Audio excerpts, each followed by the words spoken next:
The next paper will be presented by Dr. Joel Bauman, and the discussion at the end will have an audience response, so log on if you're not logged. I'd like to thank the Planning Committee and the AANS for this opportunity to present some of our work on the use of cortical biopsy and empirical post-operative shunt valve programming in our treatment of idiopathic normal pressure hydrocephalus. These are our disclosures. Idiopathic normal pressure hydrocephalus is a growing problem. By some estimates, as many as 300,000 patients in the United States alone will be afflicted with this syndrome by the year 2030. Unfortunately, CSF screening tests historically for the prediction of shunt response have a low sensitivity and a poor negative predictive value, thus potentially screening out many patients who could benefit from a shunt operation. A recent decision analysis from our institution calculated that for a complication rate as high as 50%, a shunt response rate of 5% or greater would nonetheless benefit this population. However, the diagnosis and treatment of INPH can be confused by the presence of other dementias, specifically Alzheimer's disease. Previously, limited work examining the prevalence of Alzheimer's pathology in the INPH population undergoing simultaneous shunt and cortical biopsy has reported a rate of 13 to 41% of Alzheimer's pathology, depending on criteria. Thus, there may be considerable overlap between these two clinical entities, causing diagnostic uncertainty. And as we heard yesterday, there may even be a causal link between the two. The use of a programmable valve in NPH for the possible INPH patient provides an attractive treatment strategy for potentially mitigating adverse effects of shunt overdrainage in these patients. However, ironically, the largest comparative study examining the role of programmable valve versus fixed valve in INPH patients found an increased rate of hygroma formation, thus questioning the utility of programmable valves in INPH. Our objectives were to treat an INPH surgical pool by performing a VP shunt operation with programmable valve in patients with clinically suspected INPH without the routine use of preoperative CSF dynamic studies. We sought to determine the coexistence of Alzheimer's pathology by performing a cortical biopsy and to determine the effects of pathology and other factors on postoperative outcomes by prospective evaluation. Our clinical pathway included an initial evaluation followed by routine diagnostic tests. However, lumbar puncture and/or drainage were not routinely performed. Patients were presented at a consensus conference, and a total of 47 patients were diagnosed with possible INPH over a 2-year period based on the 2005 guidelines. All patients underwent frontal VP shunt placement with a programmable Medtronic Strata valve initially set to 1.5. Cortical biopsy was performed in 42 of these patients. Patients followed up with a neurosurgeon on a monthly basis until they were clinically stable and reprogrammed as needed. 30 patients completed follow-up with a neurologist who was blinded to their pathology results at approximately the 4-month postoperative mark. Pathology was graded using a semi-quantitative analysis based on the presence of tau protein, neuritic plaques, and amyloid plaque, which are demonstrated on the right in graded fashion based on immunohistochemistry. The classification of moderate to severe criteria required all three of the following: a detectable tau level greater than or equal to 2+ neuritic plaques and greater than or equal to 2+ amyloid plaques.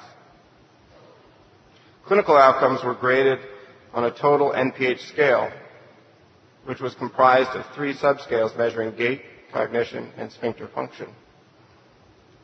The scales ranged from 1 to 5, 5 being normal. Thus, the maximum was 15 points and the minimum 3 points.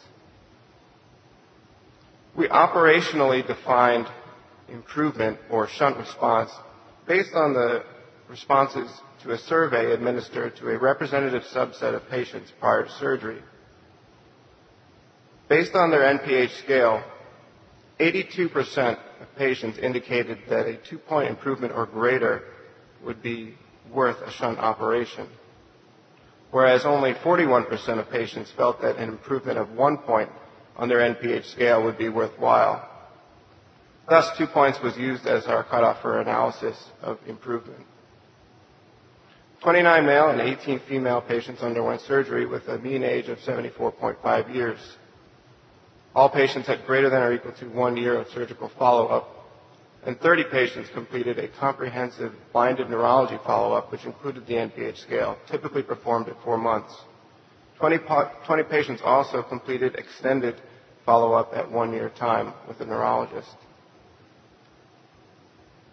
The mean total NPH scale improvement across the entire cohort was 2.1 points. While there was significant improvement in all 3 subscales, gait and sphincter scores were more improved than cognition. The overall response rate, as determined by a change in NPH scale score of greater than or equal to 2 points, was 67% at 4 months and sustained at 65% at 1 year. With respect to programming, 78% of patients were ultimately programmed at a valve level of 1.0 or 1.5. The median programming interval was 1.5 months, and the median number of programmings was 1, with a range of 0 to 7. With respect to overdrainage, 25% of patients reaching the 1.0 level experienced overdrainage. By comparison, only 4% of patients experienced overdrainage at the 1.5 level, and 45% of patients experienced overdrainage at the 0.5 level. However, there was no significant relationship between ultimate shunt valve level programming and shunt response. The overall rate of complications in this series was 28%, including an operative complication rate of 10.6%, which included enterotomy, abdominal wall hematoma, and valve malfunction. Post-operative complications were 21.3%, which included 1 craniotomy performed for subdural hematoma evacuation. There were no complications specifically related to biopsy. There were 3 deaths in the series which were not shunt-related. Importantly, 50% of all post-operative complications were due to symptomatic subdural hygroma or CSF hypotension. We found a 26% incidence of moderate to severe Alzheimer's pathology in this series. Added to the mild pathology results, the majority of patients had some degree of Alzheimer's pathology. The effect of pathology was notable when comparing the absent to mild group versus the moderate to severe group.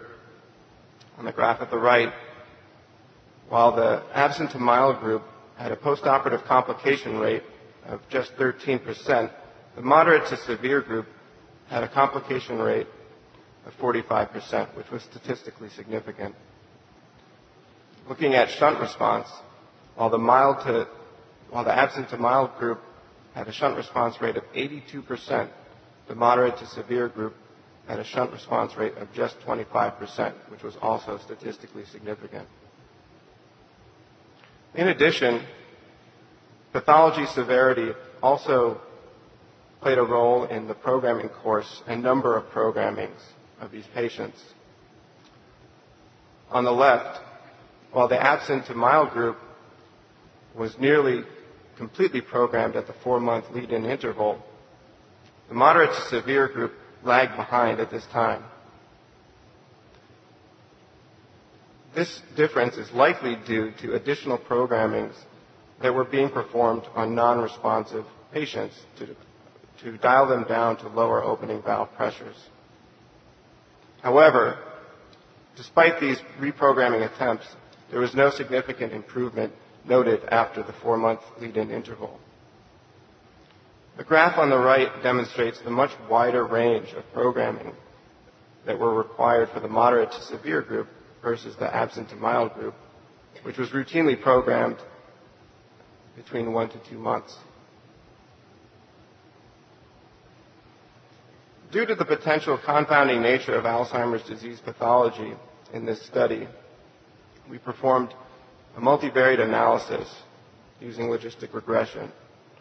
I'd like to point out that at the multivariate level, only Alzheimer's disease pathology was a significant predictor of shunt response, where the absent to mild group carried an odds ratio of 13.5 versus the moderate to severe group. Based on this analysis, the value of pathology as a screening test for shunt response yields a sensitivity of 90% and a specificity of 60%. Perhaps more importantly for clinical practice is that the absent to mild condition yields a positive predictive value of shunt response of 82%.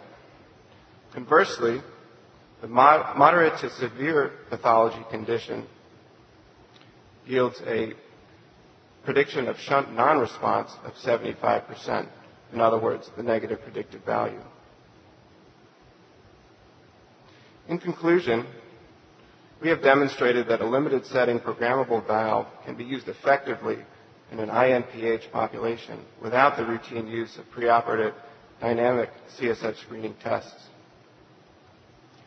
In agreement with previous work, we found a moderate to severe Alzheimer's pathology coincidence of 26% in a suspected INPH population. In contrast to some previous reports, we found that Alzheimer's pathology severity can be predictive of INPH shunt response. And finally, the integration of Alzheimer's pathology findings may be useful in minimizing shunt overdrainage events in patients with programmable valves. I'd like to thank my collaborators and you for your attention.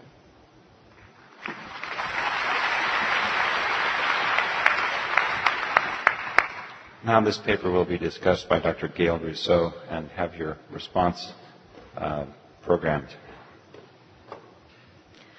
Well, thank you to the Scientific Program Committee and congratulations to Dr. Bauman and his team at the University of Pennsylvania for this paper, which describes their innovative and thoughtful approach to the management of patients with idiopathic normal pressure hydrocephalus. The numbers with which I'm familiar are a little bit higher even than theirs. Of the 7.5 to 8 million aged Americans with dementia, it's been estimated that 5%, or about 365,000, have the neurosurgically treatable condition of NPH, yet only about 10% of these have been shunted. This large, untreated public health problem is recognized in their study, which, in their abstract, they described as being designed to cast a wide net.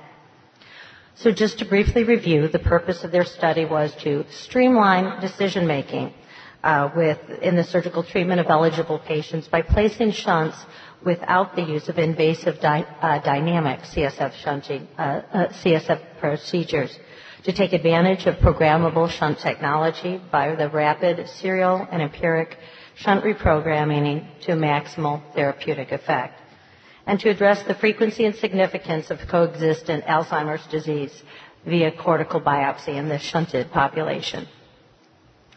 Their methods were a retrospective review of a small group of just 47 patients, and both of these facts represent limitations of their study.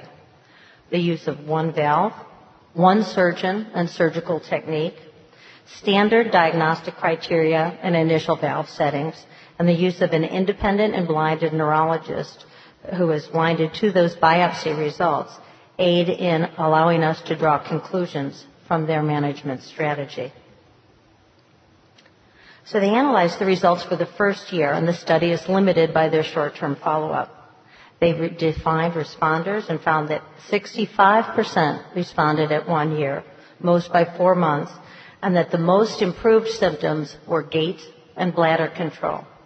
They also found that the responses to shunting were both rapid, median time to maximal therapeutic effect was just 1.5 months, and very simple, in that most of their patients required just one reprogramming.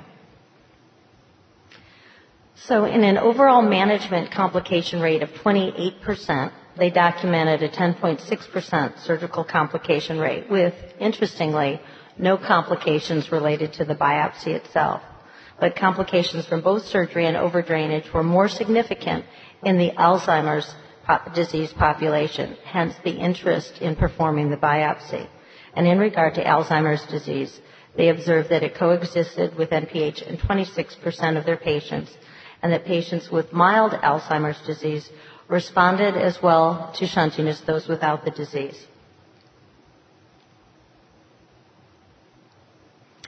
So we compared their studies to our own study that was done in the same period and concluded after 3 years in 2008.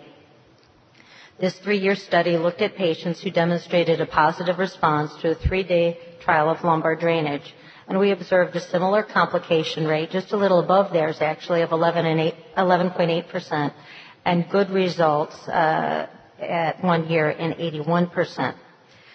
Now, we only shunted 1/3 of the patients who were referred with a provisional diagnosis of NPH and for an intended surgical procedure. So by casting a wide net, we would have shunted 2/3 of patients who might not have benefited from the procedure. While our own diagnoses are also surely imperfect, a policy of casting such a wide net would have led patients with all of these diagnoses, Parkinson's disease, spinal stenosis, etc., in this especially fragile population to be shunted, which could have been harmful. Both their study and ours were labor-intensive, which may be increasingly difficult in these challenging economic times and in a largely Medicare-insured population. Like the authors, we found that our results were best at 1 year and then deteriorated over the next 2 to 3 years of our study. But the goal of all that we do in neurosurgery is to provide high-quality, personal, and cost-effective care. And the 2 articles listed here, I think, are particularly thoughtful references on the subject. We would all like to provide this kind of outcome in all of our patients. The demented patient who returns to their former activities, including managing church finances, taking foreign language classes, and even delivering Meals on Wheels to people more elderly than themselves. So in conclusion, I'd like to congratulate Dr. Bauman on his team in this very interesting and thought-provoking paper. It's important for several reasons. It's a reminder of the large and increasing population of patients to be treated with this and these conditions, of the desirability of finding more precise and less cumbersome diagnostic criteria for the treatment of these patients, and that the complication rates, while reasonable, need to go down even in a population who have so many comorbidities. And finally, that the study of Alzheimer's disease and NPH needs to and requires considerable amount of neurosurgical talent. Thank you very much, and congratulations on this paper.